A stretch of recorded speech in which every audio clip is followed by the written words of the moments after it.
He looked her in the eye and laughed, sliding a check for $5,000 across the mahogany table. "Take it," he sneered. "It's more money than you've ever seen in your life. Go find a nice, simple man who likes simple women." He signed the divorce papers with a flourish, convinced he was shedding dead weight. He had no idea that the pen he was holding was manufactured by a subsidiary of her family's company. He didn't know that the building they were sitting in belonged to her trust fund. And he certainly didn't know that by signing that paper, he wasn't gaining his freedom, he was signing his own death warrant. This is the story of Ethan Caldwell, and the day he divorced the heiress of the world's most secretive trillionaire empire. The air conditioning in the conference room of Sterling, Cooper and Ross was set to a sterile 68 degrees, but Ethan Caldwell was sweating, not from nerves, never from nerves, but from the sheer anticipation of freedom. He adjusted the cuffs of his bespoke Italian suit, a pitiful attempt to hide the smirk that kept threatening to break across his face. Across the expansive glass table sat Sarah. She looked exactly as she had for the last 5 years of their marriage, unremarkable. She wore a beige cardigan that had seen better days. Her hair pulled back in a loose, messy bun that screamed suburban housewife rather than CEO's wife. She was looking down at her hands, which were clasped tightly in her lap. No jewelry, not even the wedding ring he had bought her. "Come on, Sarah," Ethan said, his voice dripping with a faux sympathy that was more insulting than shouting. "Let's not make this harder than it needs to be. My lawyer, Mr. Sterling, has been very generous with the terms." Arthur Sterling, a man whose hourly rate could feed a family of 4 for a month, nodded sharply. "Indeed. The prenuptial agreement you signed 5 years ago, Mrs. Caldwell entitles you to very little. However Ethan is feeling, charitable. He is offering a lump sum of $50,000 to help you get back on your feet." Sarah didn't look up. She just stared at the polished wood of the table. Ethan leaned back, crossing his legs. He felt powerful. 5 years ago, when he was just a mid-level manager at a logistics firm, Sarah's quiet support and home-cooked meals were comforting. She was safe. But now he was the CEO of Caldwell Dynamics. He was closing deals in Tokyo and London. He was featured in Forbes' 40 Under 40. He needed a woman who looked good on a yacht, not one who looked like she was waiting for a coupons flyer in the mail. He needed Jessica. Jessica was 24, a model-turned-influencer, and she knew how to wear diamonds. Sarah. Ethan sighed, checking his Rolex. "I have a board meeting in an hour. Please, just sign the papers. You don't fit in this world anymore. You know it. I know it. Let's stop pretending." Finally, Sarah looked up. Her eyes were dry. There was no redness, no tears. There was something else in them, a flatness that Ethan mistook for defeat. "Is that what you think, Ethan?" she asked softly. "That I don't fit in your world? Look at you." Ethan laughed, gesturing vaguely at her outfit. "You're a nurse, Sarah. You wipe noses and change bedpans. I'm building the future of AI robotics. We're not on the same planet. I've outgrown you. It happens." He pulled a fountain pen from his breast pocket. It was a Mont Blanc limited edition. He loved that pen. He uncapped it and slid the divorce decree toward her. "Sign it. Take the 50 grand. Go back to Ohio or wherever your parents are from. Buy a small house. Find a nice mechanic. Be happy." Sarah reached out and took the document. She didn't pick up the cheap ballpoint pen the lawyer had provided. Instead, she reached into her battered tote bag and pulled out her own pen. Ethan almost laughed aloud. It looked like a simple, heavy black stick. No gold trim, no branding. Probably something she picked up at a drugstore. "I'll sign," Sarah said, her voice steady. "But I don't want your money, Ethan." "Don't be a martyr," Ethan snapped. "You need the money." "I really don't," she replied. She signed her name with fluid, elegant strokes. Sarah Caldwell. Then she paused, looked him dead in the eye, and crossed out Caldwell. Beside it, she wrote a name he hadn't seen since their marriage license, a name he had never bothered to Google because he assumed she came from poverty. Sarah Dubois. She slid the papers back. "Keep the 50,000, Ethan," she said, standing up. "You're going to need it for the legal fees coming your way when the audit hits." Ethan frowned. "What audit? What are you talking about?" Sarah didn't answer. She picked up her bag. "Goodbye, Ethan. I hope Jessica is worth half your company." "Oh wait, you don't own half the company, do you? You only have 15% equity. The investors own the rest." "How do you know about my equity split?" Ethan demanded, standing up. "I never discussed business with you." "You'd be surprised what you discuss when you think no one important is listening," she said. She walked to the door. As she reached for the handle, Arthur Sterling, the high-powered lawyer, suddenly went pale. He was staring at the signature on the papers. "Dubois," Sterling whispered, his voice trembling. "Mrs. Caldwell, are you related to the Dubois group?" Sarah turned back, a ghost of a smile playing on her lips. "Related, Mr. Sterling, I am the Dubois group." She walked out, leaving a silence in the room so heavy it felt like it could crush bones. Ethan looked at his lawyer. "Who the hell are the Dubois group? And why do you look like you just saw a ghost?" Sterling wiped sweat from his forehead. "Ethan, the Dubois group isn't a company. It's a sovereign private equity fund. They own the bank that holds your company's loans. They own the building we are standing in. They own everything." Ethan laughed nervously. "Sarah. My Sarah. She buys her clothes at Target. You're mistaken."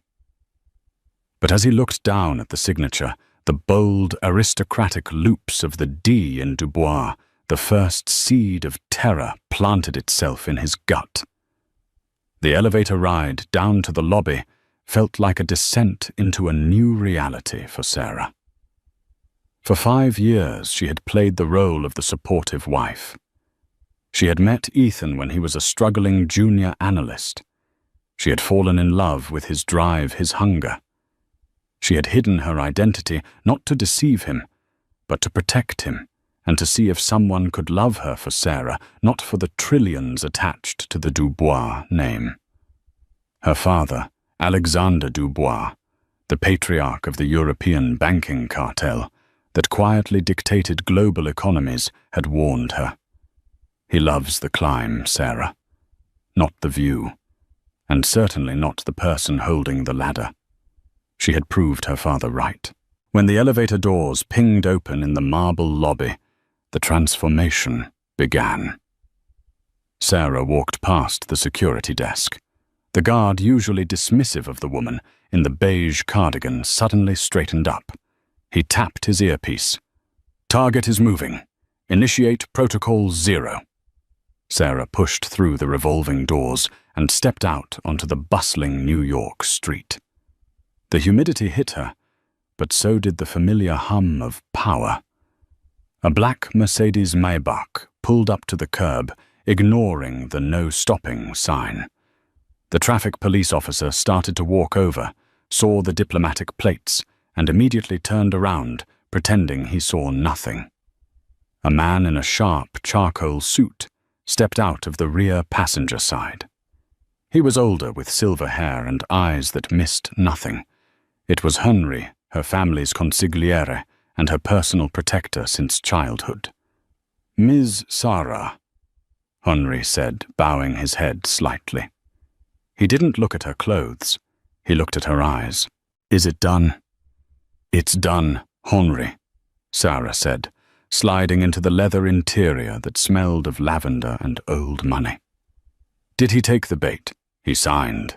He mocked me. He offered me $50,000.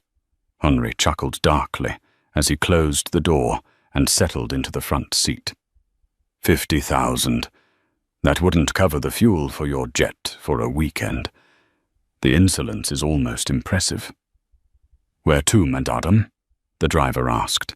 "The penthouse," Sarah said, leaning back and pulling the pins out of her hair, letting the golden waves fall over her shoulders. "And Henri, get me a secure line to the board of directors at Caldwell Dynamics." Henri tapped on a tablet. "Already done.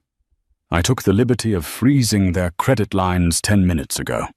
The notification should be hitting his inbox right about now." Back in the conference room, Ethan's phone buzzed. Then it buzzed again. Then it began to vibrate incessantly, a swarm of angry bees in his pocket. "Ignore it," he muttered, still staring at the divorce papers. "Sterling explained this to me. Sarah is a nurse. Her dad was a librarian or something." "Did you ever meet him?" Sterling asked, typing furiously on his laptop. "No, he died before we met. She said he left her a small collection of books." "A collection of books?" Sterling repeated, his face grey. He turned the laptop screen toward Ethan. "Ethan, look at this." Ethan squinted at the screen. It was a wiki page, but one of those locked corporate intel pages. House of Dubois, assets under management. Undisclosed estimated $4 trillion. Key figures. Alexander Dubois, deceased. Sole heir. Sarah Evelyn Dubois. Below the text was a grainy paparazzi photo from 10 years ago. It showed a young woman stepping off a yacht in Monaco, flanked by royalty. She was wearing diamonds, a couture gown, and sunglasses. But the jawline, the nose, it was Sra.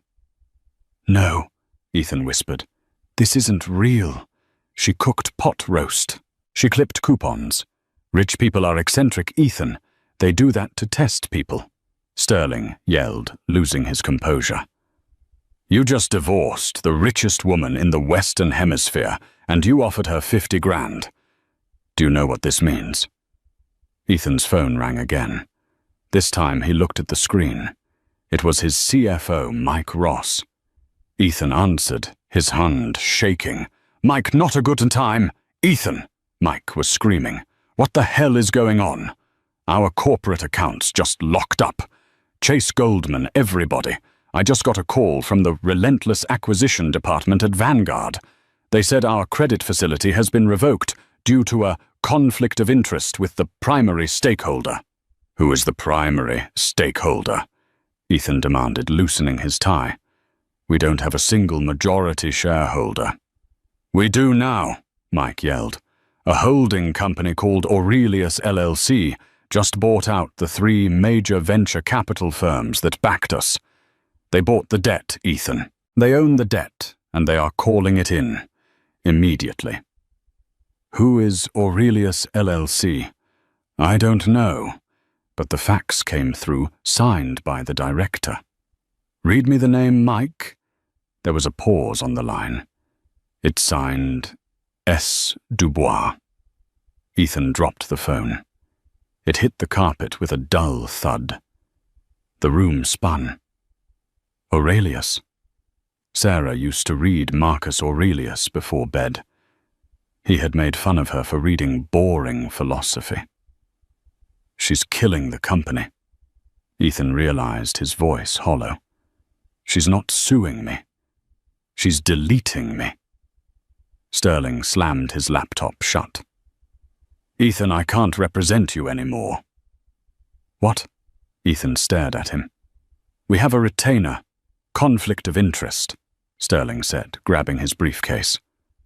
My firm. We lease our offices in London and Hong Kong from the Dubois estate. If I fight her, we lose our leases. I'm sorry, Ethan. You're on your own.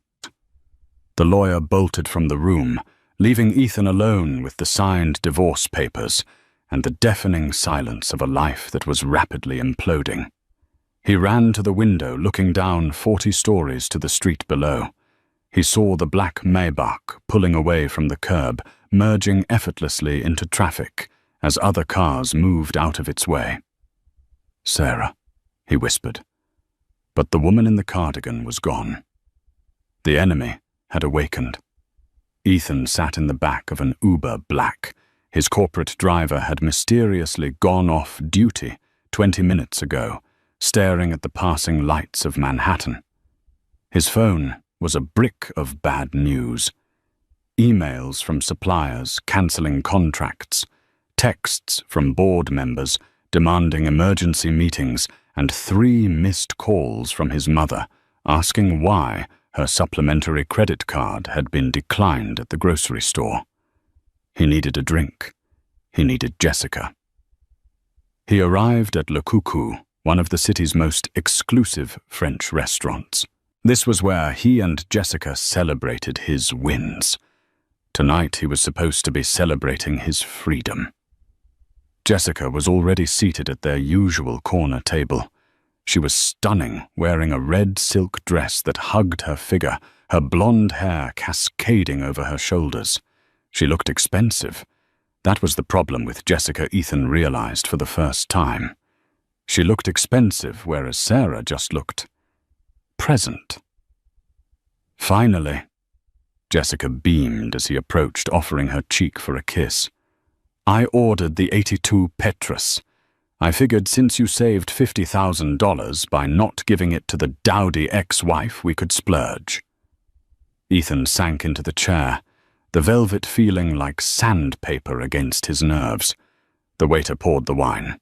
It cost $4,000 a bottle. Ethan felt nauseous. Jessica, Ethan started, his voice tight. We need to talk. Oh, don't be so serious. She laughed, sipping the wine.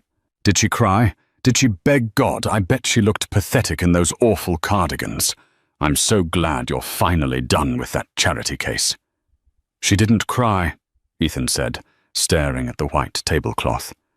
And she didn't take the money. Jessica paused, the glass halfway to her lips. She didn't take it. Is she stupid? What is she going to live on? Ethan looked up, his eyes bloodshot. Jessica, she's not who we thought she was. What does that mean? Is she secretly a psycho? She's Sarah Dubois. Jessica blinked. Okay. And I'm Jessica Miller. What's your point? No, Jessica, Dubois, as in the Dubois Group, as in the people who own the building we are sitting in right now, as in the people who own the bank that finances my company. Jessica frowned, a look of genuine confusion on her face. Wait, you mean Sarah, your wife, who drives a 2015 Honda Civic, is rich? She's not rich, Ethan whispered, leaning in. She's a trillionaire, or her family is, and she just declared war on me. Jessica stared at him for a long moment. Then she burst out laughing. It was a loud, sharp sound that made heads turn. Ethan, honey, you're stressed. She giggled, reaching for his hand. That is the most ridiculous thing I've ever heard. Sarah, that mouse, she probably lied to scare you. It's a classic manipulation tactic. My credit lines are frozen, Jessica. The company accounts are locked. So call the bank. She snapped, her patience thinning. Fix it. You're the CEO. Stop acting like a victim. The waiter arrived with the check for the wine, placing it discreetly on the table. Ethan grabbed his black Amex Centurion card, the black card he was so proud of, and slapped it on the tray. I'm trying to tell you, Ethan hissed. It's real. The waiter returned 30 seconds later, looking uncomfortable. Mr. Caldwell. The card was declined. Ethan felt the blood drain from his face. Try it again. It's an unlimited limit. We tried it twice, sir. The code returned is card stolen, lost. Confiscate immediately. Jessica's eyes widened. She looked at the card, then at Ethan. The dynamic at the table shifted instantly. The admiration in her eyes evaporated, replaced by a cold, calculating assessment. Do you have another card? She asked sharply. I have my personal visa. He handed it over. The waiter returned. Declined, sir. Silence stretched between them. The bustling noise of the restaurant seemed to fade into a high-pitched ringing in Ethan's ears. You have no money, Jessica stated. It wasn't a question. It's temporary, Ethan pleaded. It's just a hold. I'll sort it out in the morning. Sarah is just playing games. Jessica stood up. She picked up her clutch. She didn't look angry. She looked bored. Where are you going? Ethan asked, panic rising. I'm not doing this, Ethan, she said, smoothing her dress. I signed up for the CEO of Caldwell Dynamics, not a guy who can't pay for dinner. Call me when your cards work. Jessica, you can't just leave me here. She looked down at him, her expression icy. You left your wife of 5 years because you thought you could do better. Don't act surprised when karma walks in wearing high heels. Handle the bill, Ethan. She walked out. Ethan was left alone. He looked at the waiter, then at the $4,000 bottle of wine, mostly full. I need to make a phone call, Ethan stammered. I'll have security wait with you, sir, the waiter said politely, but his eyes were hard. Ethan pulled out his phone. He didn't call his lawyer. He didn't call his parents. He dialed the one number he had deleted from his contacts 2 hours ago. Sarah. It rang once, twice. Then a voice picked up. But it wasn't Sarah. Mr. Caldwell, came the smooth, deep voice of Henri. Ms. Dubois is currently indisposed. She is having a late supper with the Prince of Liechtenstein. Can I take a message? Let me speak to her, Ethan shouted, not caring about the staring diners. Tell her she can't do this. This is illegal. Financial abuse. Mr. Caldwell, Henri said, his voice dropping an octave. You signed a waiver of rights to all marital assets in exchange for a clean break. As for the company, you should really read the fine print of your initial angel investment contract from 5 years ago. The one with Blue Heron Ventures. What about it? Blue Heron is a shell company for Ms. Dubois's charitable trust. She didn't just support you emotionally, Ethan. She funded you. Every dollar. She made you. And as the contract states, the primary investor reserves the right to liquidate assets in the event of gross mismanagement or moral turpitude.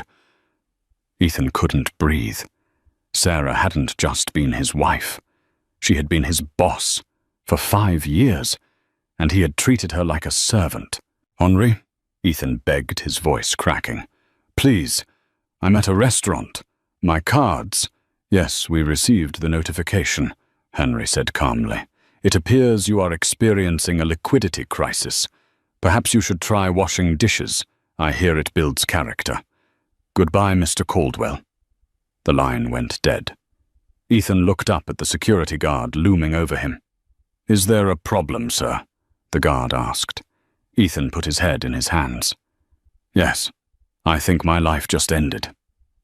The next morning, Ethan didn't go to the office. He was summoned. He had spent the night sleeping in his office on the leather sofa because the electronic key fob to his penthouse apartment had stopped working.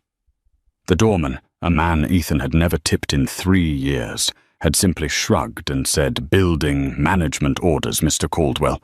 The lease has been terminated. Now wearing the same wrinkled suit from the day before, Ethan walked into the boardroom of Caldwell Dynamics. It was full, but not with his usual board members. The tech bros and Silicon Valley investors were gone. In their place sat 6 men and women in dark, severe suits. They sat perfectly still, hands folded on the table, looking like undertakers waiting for a body. At the head of the table sat a man Ethan recognized from magazine covers, though he had never dared to dream of meeting him. Arthur Blackwood, the Grim Reaper of Wall Street, a man who specialized in hostile takeovers and corporate dismantling. "Sit down, Mr. Caldwell," Blackwood said, not looking up from a file he was reading. Ethan slumped into a chair at the far end of the table. "Where is my board? Where is Mike? Mike resigned this morning. Smart lad," Blackwood said, finally looking up. His eyes were grey and lifeless. "As for the board, they have sold their controlling interests to Aurelius LLC as of 4:00 a.m. this morning. You are looking at the new ownership. You can't do this," Ethan said, trying to summon some of his old CEO bravado. "I founded this company. My code is the backbone of the platform. Your code," Blackwood corrected, "is proprietary property of the company, and the company belongs to us. Now let's discuss your exit." "I'm not leaving," Ethan slammed his hand on the table. "I have a contract," Blackwood signaled to an assistant who slid a single piece of paper toward Ethan. "You have a moral clause in your employment agreement, Ethan. It allows for immediate termination without severance if the CEO engages in conduct that brings disrepute to the firm. We have evidence that you used company funds, specifically the client entertainment budget, to finance a 2-year affair with a Miss Jessica Miller. Dinners, hotels, jewelry." "Everyone does that," Ethan protested. "That's standard business." "It is embezzlement," Blackwood stated coldly. "And the primary shareholder, Ms. Dubois, takes a very dim view of infidelity funded by her money." Ethan felt the trap snap shut. Sarah had known. She had known about Jessica for 2 years. She had watched him swipe the company card, knowing it was effectively her money, and she had said nothing. She was waiting, collecting receipts, building the coffin. "So that's it?" Ethan asked, his voice trembling. "She destroys my career because of a divorce." Blackwood leaned forward. "No, Mr. Caldwell. She isn't destroying your career. She is simply removing her protection. You see, without the Dubois capital backing you, you are insolvent. We audited your work. Your revolutionary AI code is mediocre at best. The only reason this company succeeded was because Blue Heron Ventures' Ms. Dubois kept pumping money into it to cover your losses. She wanted you to feel successful. The humiliation was worse than the bankruptcy. Ethan realized he hadn't been a self-made man. He had been a kept man, a pet project. "She pitied me," Ethan whispered. "She loved you," Blackwood corrected, "and she wanted you to be the man you pretended to be. But you weren't. You were small. And now you are unemployed." Blackwood stood up. "Security will escort you out. You are barred from the premises. Your company car has been repossessed. Good day, Mr. Caldwell." 2 large guards stepped forward. Ethan stood up, his legs shaking. "Tell her," Ethan said, his voice breaking. "Tell her I need to speak to her. Ms. Dubois is preparing for the winter solstice gala tonight," Blackwood said, checking his watch. "I doubt she has time for past investments." Ethan was marched out of the building, past his staring employees, past the receptionist, who wouldn't make eye contact, and thrown out onto the sidewalk. He stood there holding a cardboard box containing a stapler and a framed photo of himself. It started to rain. The Winter Solstice Gala was the event of the New York social calendar. It was held at the Metropolitan Museum of Art. Tickets cost $50,000 a plate, and even if you had the money, you couldn't just buy one. You had to be invited. Ethan Caldwell stood outside the police barricades, soaked to the bone. He wasn't on the list, but he knew he had to get in. He had to see Sarah. If he could just talk to her, beg, maybe she would show mercy. He spotted a familiar face getting out of a limo. It was Julian Thorne, a tech rival Ethan used to drink with. "Julian!" Ethan shouted, rushing to the velvet rope. Julian turned, saw the disheveled wet man in the wrinkled suit, and frowned. "Ethan, Jesus, man. What happened to you? I heard the news." "Julian, get me in," Ethan pleaded, grabbing Julian's arm over the barrier. "I need to talk to some investors. I can turn this around. I just need one meeting." Julian looked uncomfortable. He peeled Ethan's fingers off his tuxedo. "Look, Ethan, you're toxic right now. Blackwood sent out a memo. Anyone who does business with you gets blacklisted by the Dubois Group. I can't risk it. They own my supply chain." "Please," Ethan begged, "just as a +1. I'll stay in the back." Julian sighed, looking at the desperate man who used to be arrogant. "Fine, but you keep your mouth shut and fix your tie. You look like a homeless person." Ethan slipped past security as Julian's guest. He rushed to the bathroom, dried his hair under the hand dryer, and tried to smooth out his suit. He looked gaunt, haunted. But he was in. The Temple of Dendur was transformed into a glittering wonderland of ice sculptures and diamonds. The air smelled of expensive perfume and old money. Ethan grabbed a glass of champagne from a passing tray, downing it in one gulp to steady his nerves. He scanned the room. He saw senators, movie stars, oligarchs, and then the room went silent. The chatter stopped. The music faded. All eyes turned toward the grand staircase. "Ladies and gentlemen," the announcer's voice boomed, "the chairwoman of the evening, Miss Sarah Dubois." Ethan looked up, and his breath stopped. Descending the stairs was a woman who looked like a queen. She wore a gown of midnight blue velvet that shimmered like the night sky cut low to reveal a diamond necklace that must have been worth more than Ethan's entire company. Her hair, usually messy, was styled in sleek Hollywood waves. Her posture was regal commanding. But it was her face that struck him. The shyness was gone. Her eyes swept over the room with a cool, benevolent indifference. She wasn't hiding anymore. Ethan felt a physical pain in his chest. This was the woman he had called simple. This was the woman he had told to find a mechanic. She reached the bottom of the stairs, and the room erupted. People didn't just clap. They bowed. Men who Ethan considered titans of industry were rushing to kiss her hand. "Sarah," Ethan yelled, the alcohol and desperation taking over. He pushed through the crowd. "Sarah!" People gasped, stepping back as the disheveled man stumbled toward the heiress. Security guards started to move in, but Sarah raised a hand, stopping them. She turned to face him. The crowd formed a circle, watching the train wreck unfold. Ethan stopped 3 feet from her. Up close, she was even more intimidating.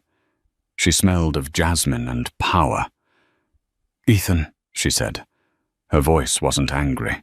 It was calm, disappointed. "You shouldn't be here."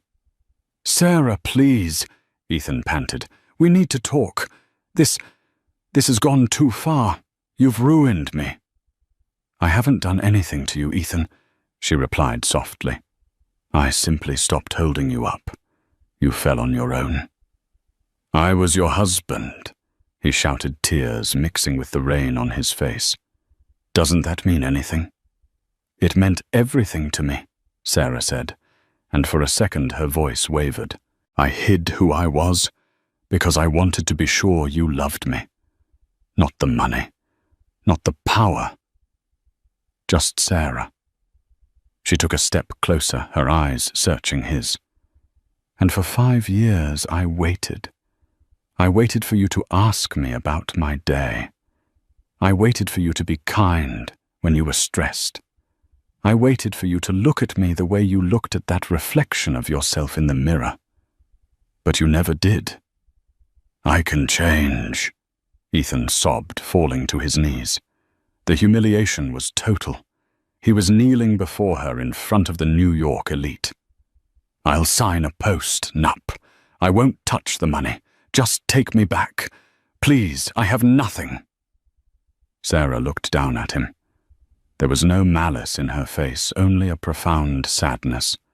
She looked at him like one looks at a wounded animal that cannot be saved. You had everything, Ethan, she whispered loud enough for the silent room to hear. You had a woman who would have burned the world down for you, but you wanted a model and a sports car. She signaled to Henri, who was standing in the shadows. Remove him, she said quietly. Gently. He's had a hard day. Sarah. No, Sarah, Ethan screamed as 2 massive guards hoisted him up by his arms. As they dragged him away, kicking and screaming, Sarah didn't look back. She turned to the crowd, composed herself, and smiled. Shall we proceed with the auction? She asked. The crowd applauded, turning their backs on Ethan Caldwell. He was dragged out the side door and thrown into the alley behind the museum. He landed in a puddle mud, splattering his face. He lay there for a moment, staring up at the rain. He reached into his pocket and felt the only thing he had left. The fountain pen she had given him for their first anniversary. It was cheap. Plastic. He uncapped it. It was dry. Suddenly a pair of shiny black dress shoes stepped into his field of vision. Ethan looked up. It was Henry. The old man was holding an umbrella, looking down at Ethan with a mixture of pity and disgust. Ms. Dubois wanted you to have this, Henri said. He dropped an envelope onto Ethan's chest. Ethan sat up, shivering, and tore it open. Inside was a check. It was for $50,000, and a note written in that elegant, looping handwriting. To help you get back on your feet. Find a nice, simple life. S. Dubois. Ethan stared at the check. The exact amount he had offered her to leave. The irony tasted like ash in his mouth. He looked up to say something, but Henri was already gone. The heavy steel door of the museum slammed shut, locking the warmth and the light inside, leaving Ethan alone in the cold, dark alley. He laughed then, a broken, jagged sound. He had signed the papers mocking her, and now the ink was dry, and the story was over. 6 months had passed since the night Ethan Caldwell was thrown into the mud outside the Metropolitan Museum of Art. The $50,000 check Sarah had given him was gone, swallowed not by luxury, but by debts he hadn't known existed. When the Dubois Group blacklisted him, they didn't just stop him from getting a CEO job, they made him radioactive. His credit score was decimated, his assets seized by creditors, and his reputation shattered by a series of leaked articles detailing his incompetence. Now Ethan lived in a cramped, moldy studio apartment in Newark, New Jersey. The man who once wore bespoke Italian suits now wore a grease-stained uniform with the name Eddie stitched on the pocket. He worked the night shift at a logistics warehouse, ironically moving boxes for a company that competed with the empire he used to run. It was 400 a.m. on a rainy Tuesday when Ethan clocked out. His hands were blistered, his back ached, and his spirit was broken. He walked to his rusted 2008 sedan, the only car he could afford with cash, and found a man leaning against the driver's door. The man was tall, gaunt, and dressed in a trench coat that cost more than Ethan's entire year of rent. He was smoking a thin cigar, the embers glowing orange, in the dark parking lot. "Excuse me," Ethan grunted, too tired to be polite. "You're leaning on my car." The man smiled. It was a predatory smile, all teeth and no warmth. "Ethan Caldwell, the man who threw away a kingdom for a trinket." Ethan froze. He hadn't heard his full name spoken with that kind of reverence or mockery in months.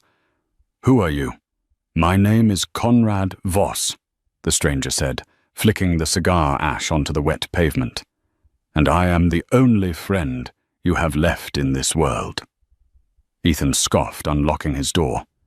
"I don't have friends, Mr. Voss, and unless you're here to offer me a shift supervisor position, I'm going home to sleep." Voss chuckled softly. "I can offer you something better than sleep, Ethan. I can offer you retribution." Ethan paused, his hand on the door handle. The word hung in the damp air. Retribution. Sarah Dubois destroyed my life, too. Voss said, his voice dropping to a conspiratorial whisper. "Her father Alexander stole my family's shipping empire 30 years ago. He crushed my father, just like Sarah crushed you. They are monsters, Ethan. They feed on people like us." "She's a trillionaire," Ethan said bitterly. "She's untouchable. I tried to talk to her. I tried to apologize. It's over." "It's only over if you stay on your knees," Voss countered. He reached into his coat and pulled out a thick manila envelope. "You think you know why she hid her identity? You think it was a romantic test? You are so naive." Voss shoved the envelope into Ethan's chest. "Read this. It's the patent filing for the AI code you wrote, the one you thought belonged to Caldwell Dynamics." Ethan hesitated, then ripped the envelope open under the flickering streetlight. He scanned the documents. His eyes widened. The patent for the core algorithm, his life's work, wasn't filed under Caldwell Dynamics. It was filed 5 years ago, a week after his wedding under Dubois Aurelius Technologies. "She didn't just fund you, Ethan," Voss hissed. "She stole your intellectual property before you even wrote the final line of code.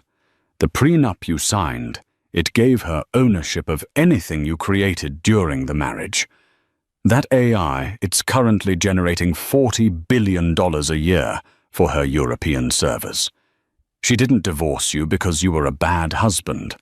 She divorced you because the product was finished and she didn't need the developer anymore." The world tilted on its axis.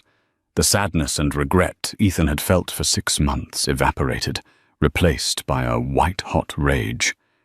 He hadn't just been a bad husband. He had been a victim. A mark. She had played the long con. $40 billion, Ethan whispered. "And you got 50,000, Voss added, twisting the knife. "A tip, like you were a waiter." Ethan looked up at Voss, his eyes hard for the first time since the divorce. "What do you want?" "There is a loophole," Voss said, his eyes gleaming. "The patent filing requires the signature of the primary inventor to be renewed every 5 years. That renewal is coming up in 3 days. If you contest the signature, if you testify that you were coerced or defrauded, the patent becomes void. Her stock crashes. The Dubois empire loses its crown jewel." "I can't afford a lawyer," Ethan said. "I have an army of lawyers." Voss smiled. "I just need the man. I need you to walk into the International Trade Court in Geneva and tell the truth. Do this, and I will give you 10% of the recovered assets." $4 billion. Ethan looked at the grease on his hands. He looked at the rusted car. He thought of Sarah's cold, pitying stare at the gala. "When do we leave?" Ethan asked. "Tonight," Voss said, opening the back door of a limousine that had silently pulled up behind them. "Welcome back to the game, Mr. Caldwell." Geneva, Switzerland was a city of cold lakes and colder money. Ethan sat in a suite at the Hotel President Wilson, looking at a reflection he barely recognized. Conrad Voss had cleaned him up. The beard was gone, the hair cut sharp. He was wearing a suit that cost more than his old company car. But behind the eyes, there was a hollowness that hadn't been there before. For 3 days, Voss's legal team had prepped him. They showed him documents, emails, and financial trails that painted Sarah not as a neglected wife, but as a corporate shark who had systematically siphoned his genius for her own gain.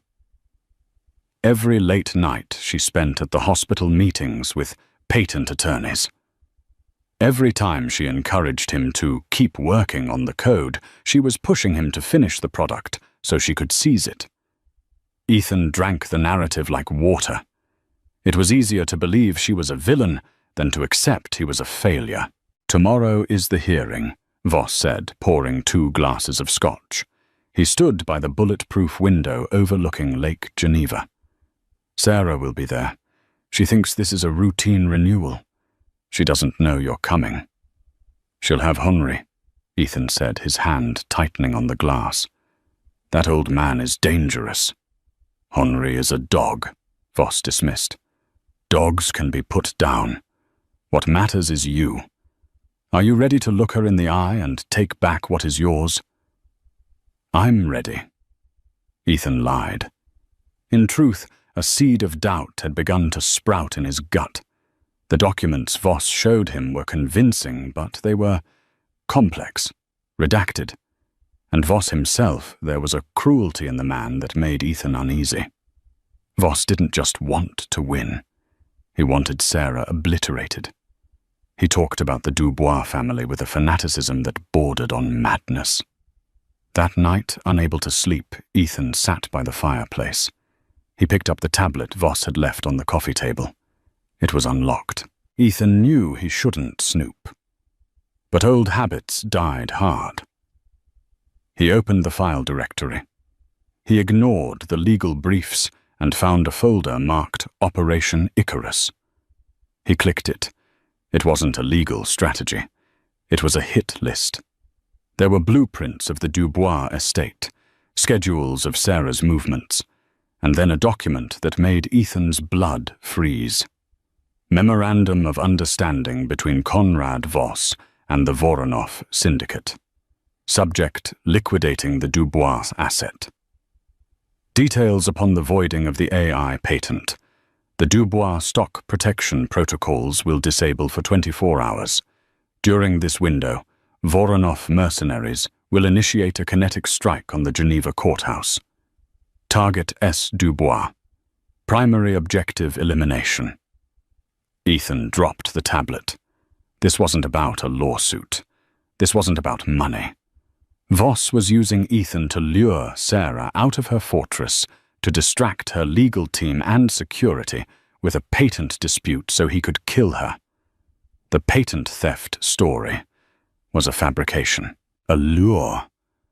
Voss needed Ethan to be the bait. Ethan stood up, his heart hammering against his ribs. He hated Sarah for hiding the truth.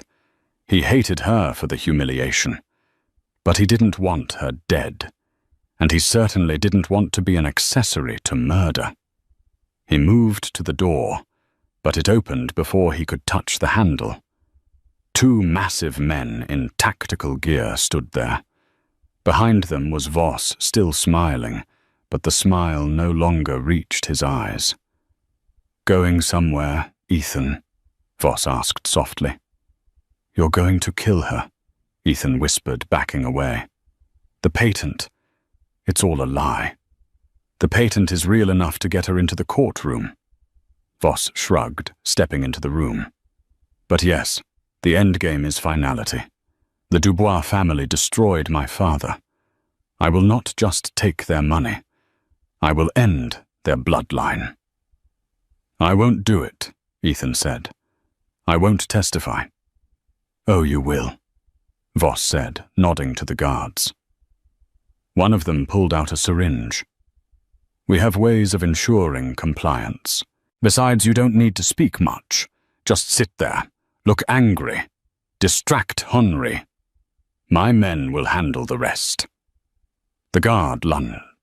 Ethan tried to fight. He threw a heavy crystal ashtray, striking one guard in the temple, but he was a coder, not a fighter. The second guard tackled him, pinning him to the plush carpet. The needle went into his neck. Darkness rushed in. The last thing Ethan heard was Voss's voice. Make sure he looks presentable for court. We have a show to put on. Ethan woke up in a holding cell behind the Grand Tribunal of Geneva. His head was pounding, his limbs heavy. He was dressed in his suit, sitting on a bench. The door opened. A corrupt bailiff, paid by Voss, grabbed his arm. It's time, Mr. Caldwell. He was marched down a marble hallway. He tried to speak, to yell, but his tongue felt thick, likely a side effect of the drug. He was groggy, pliable. They pushed him through heavy oak doors into the courtroom. It was majestic. High ceilings, murals of justice, and a silence that weighed tons. On the right side sat the Dubois legal team, an army of 20 lawyers, and in the center of them, Sarah. She wore a white suit, sharp and immaculate. She looked tired, her face pale, but her eyes were steel. Beside her stood Henri, scanning the room like a radar. On the left side, Conrad Voss sat looking the picture of righteous indignation. He patted the empty chair beside him. Sit, Voss hissed, as Ethan was deposited in the chair. Remember, one wrong move, and my sniper in the gallery puts a bullet in your spine. Then he shoots her. Ethan looked up at the gallery. It was packed with press and spectators. He couldn't see a sniper, but he knew Voss wasn't bluffing. The high judge banged his gavel. Case 90221, Dubois Aurelius versus Caldwell. Challenge of patent validity. The proceedings began. Voss's lead lawyer stood up, spinning a tale of woe. He painted Ethan as the brilliant, downtrodden genius, and Sarah as the Black Widow. Ethan stared across the aisle. Sarah was looking at him. She wasn't looking at him with anger. She was looking at him with confusion. She knew the patent story was fake. She knew she had funded him fairly. She was trying to figure out why he was doing this. Then her eyes narrowed. She looked at his dilated pupils. She looked at the way he was gripping the table, his knuckles white. She leaned over and whispered to Henri. Henri stiffened. He slowly turned his head, not looking at Ethan, but scanning the upper gallery. Mr. Caldwell, the judge boomed. Please stand and state your claim. Do you assert that your signature on the assignment of rights was forged or coerced? This was it. The moment. Voss dug his shoe into Ethan's ankle under the table. Say it, he whispered. Say yes. Ethan stood up. His legs wobbled. He gripped the podium. The microphone screeched slightly. He looked at Sarah. For 5 years he had been selfish. He had been blind. He had signed divorce papers to get rid of her. And now he was about to sign her death warrant. You had a woman who would have burned the world down for you, she had said. Ethan took a deep breath. The drug haze was lifting, replaced by adrenaline. Mr. Caldwell, the judge pressed. Ethan looked directly at Sarah. He saw the sniper in his peripheral vision, a glint of a lens in the shadows of the upper balcony. No, Ethan said. The courtroom gasped. Voss froze. "Excuse me," the judge asked. "My signature was not coerced," Ethan said, his voice gaining strength. "Sarah Dubois. Sarah Dubois is the most honorable woman I have ever known. She funded me. She supported me. This lawsuit is a lie." Voss lunged for him. "He's drugged. He's unstable." Ethan dodged Voss's hand and shouted, pointing at the balcony. "Henri top, left balcony, shoot some shooter." Henri didn't hesitate. Before the sentence was finished, the old man had drawn a suppressed pistol from beneath his jacket in a court of law and fired 3 shots toward the shadows of the gallery. Chaos erupted. Screams filled the air. A body tumbled from the balcony, a rifle clattering to the floor below. "Protective circle!" Henri roared. 4 undercover guards in the audience leaped over the railing surrounding Sarah with Kevlar briefcases. Voss, realizing his plan had failed, pulled a knife from his sleeve and lunged at Sarah across the aisle. He was desperate, suicidal. Ethan didn't think. He didn't calculate the ROI. He just moved. He threw himself across the aisle, intercepting Voss. The knife that was meant for Sarah's neck plunged into Ethan's shoulder. Pain, white and blinding, exploded in his body. Ethan tackled Voss to the ground, punching him, screaming with all the rage of the last 6 months. "Don't you touch her! Don't you touch her!" Security swarmed them. Voss was dragged away, bloodied and laughing maniacally. Ethan lay on the marble floor, gasping for air, blood pooling around his shoulder. The ceiling spun. Then a face appeared above him. Sarah. She wasn't looking at him like a pity case anymore. She was crying. She pressed her hands against his wound, her white suit staining red with his blood. "You idiot!" she sobbed. "You absolute idiot!" I didn't sign," Ethan wheezed, smiling through the pain. "I didn't take the deal." "Why?" she asked, her tears falling on his face. "Why did you save me?" "Because," Ethan whispered, his vision fading to black. "You were right. I was a poor man. I wanted to be rich. Just for a minute." He closed his eyes. The recovery took 3 months. When Ethan walked out of the private clinic in the Swiss Alps, his arm was in a sling and he walked with a slight limp. He found a black car waiting for him. Not a Maybach. A simple, sturdy Range Rover. Henri was the driver. "Where are we going?" Ethan asked. "Jail. Ms. Dubois declined to press charges for your involvement with Voss." Henri said, his voice lacking its usual iciness. "Considering you saved her life, she considers the debt paid." They drove in silence for an hour, winding through the mountains until they reached a small, picturesque village.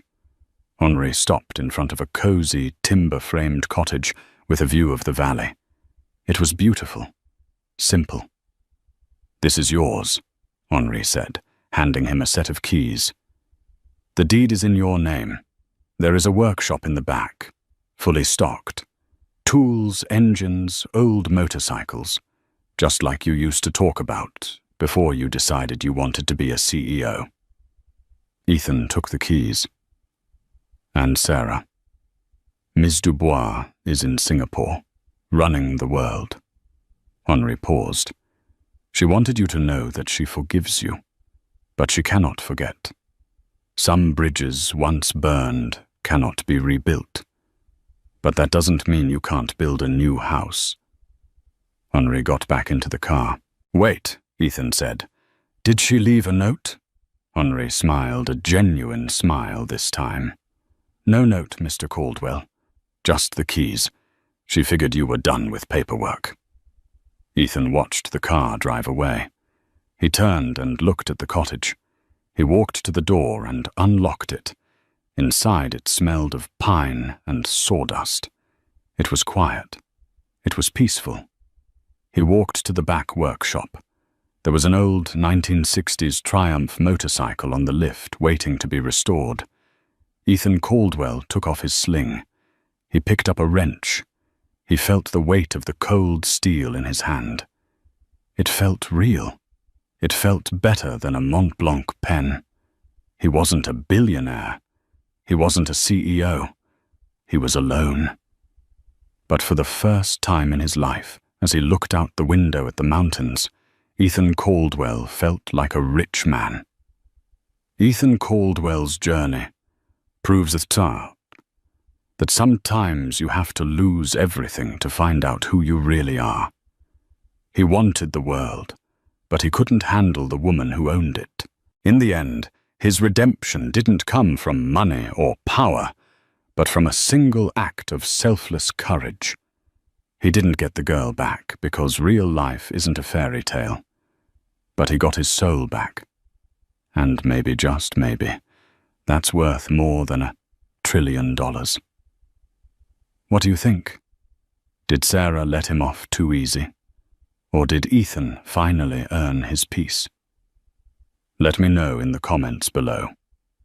If this story hooked you, please hit that like button and subscribe for more dramatic tales of betrayal and redemption.